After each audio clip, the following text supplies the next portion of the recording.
Good evening, you're watching the news on Croatian television.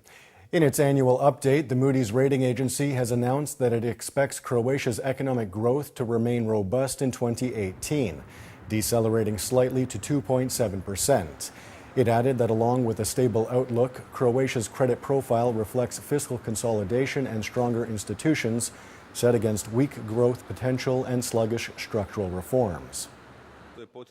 This is important for our own sake, for the rating, for potential GDP growth, and I have been emphasizing this for years. It is difficult to expect the potential GDP growth rate to be satisfactory without implementing structural reforms, and this then will influence our perspective of joining the Eurozone.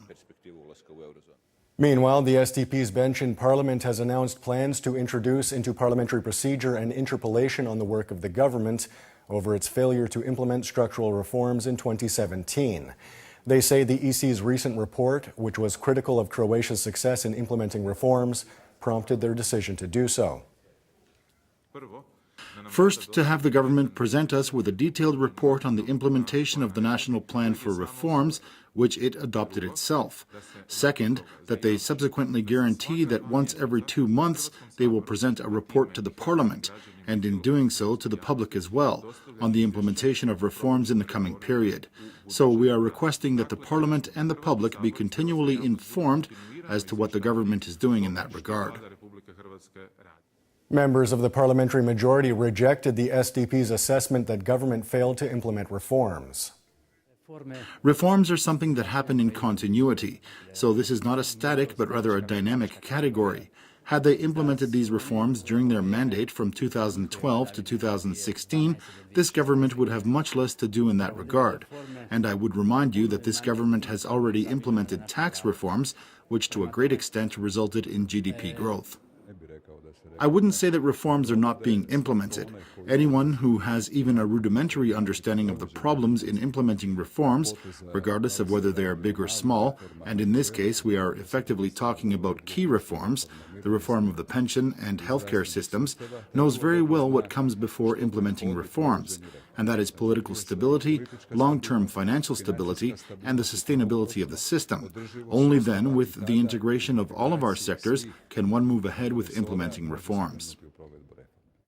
According to the State Statistics Bureau, sales in the retail sector in January of 2018 rose on a monthly and annual basis. In January, the calendar-adjusted retail sales increased by 6.1% year-on-year. This marks a record 41st consecutive month of growth in consumer spending. The seasonally and calendar-adjusted retail sales for January are up in real terms by 1% when compared to December of 2017.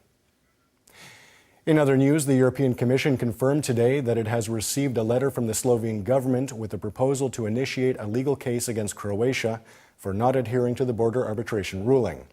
The Croatian Ministry of Foreign and European Affairs has responded by saying that Slovenia has neither the grounds nor a valid reason to initiate legal proceedings against Croatia, and that Croatia will respond to the move appropriately.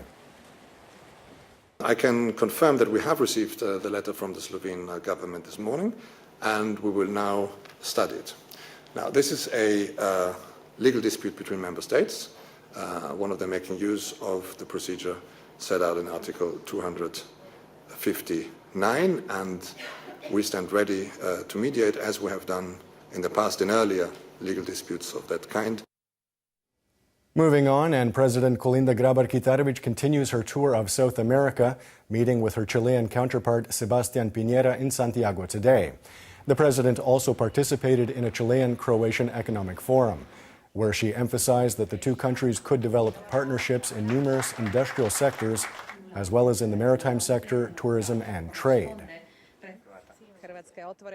Croatia is open to doing businesses. I hope that this visit to South America will result in new business deals and an increase in trade, as well as in investment between Croatia and the countries of Latin America. Back at home, senior HDZ official Davor Ivo Stier said that he does not believe that the issue of the ratification of the Istanbul Convention will divide his party. He added that it is important to respect differing opinions within the HDZ. Stier concluded that he supports the fight against violence against women, but that he will not support the ratification of the convention over its interpretation of the concept of gender. I see no reason why an HDZ MP in Croatian Parliament would have less freedom than an HDZ member of European Parliament. Therefore, I think it is important that everyone votes their conscience, and that is what I plan on doing. And I think this is good for the development of Croatia's democracy. A minute of silence was observed in Parliament today for General Petar Stipetic, who passed away on Wednesday at the age of 80. A commemoration will be held on Tuesday at the Defense Ministry, where a book of condolences has been opened. His funeral will be held on the same day. I once had the opportunity to talk with him, and I am glad to have met him, and there's nothing for me to do other than to write down my kindest regards to this upstanding man. And taking a quick look at sports, Borna Čorić is through to his first ever Masters Series 1000 semi-final after beating South African Kevin Anderson in Indian Wells last night 2-6, 6-4, 7-6. He plays world number 1 and the reigning Indian Wells champion Roger Federer of Switzerland on Saturday for a place in the final.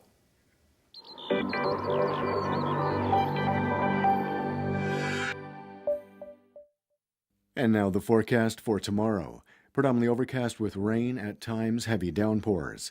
As temperatures begin to drop, rain will turn to sleet and snow, first in mountainous regions and then in other inland areas in the evening. The northern Adriatic will see a moderate to strong northeasterly gale force at the foot of the Velebit mountain. A strong to gale force southeasterly in Dalmatia will die down and shift to a westerly and northwesterly in the evening. Morning lows of 3 to 8 degrees Celsius inland, 9 to 14 on the coast, will give way to highs of up to 17 degrees in Dalmatia. However, elsewhere temperatures will drop in the afternoon with temperatures around 0 degrees by nightfall in the interior. The 3-day forecast for the interior calls for winter conditions with some intermittent snow. Expect moderate to strong northeasterly and northerly winds. The coast will see less rain and longer periods of sun on Sunday, especially on the northern Adriatic. The beginning of next week will be colder with a chance of some sleet and snow on the northern coast, where there will be a strong to gale-forced northeasterly.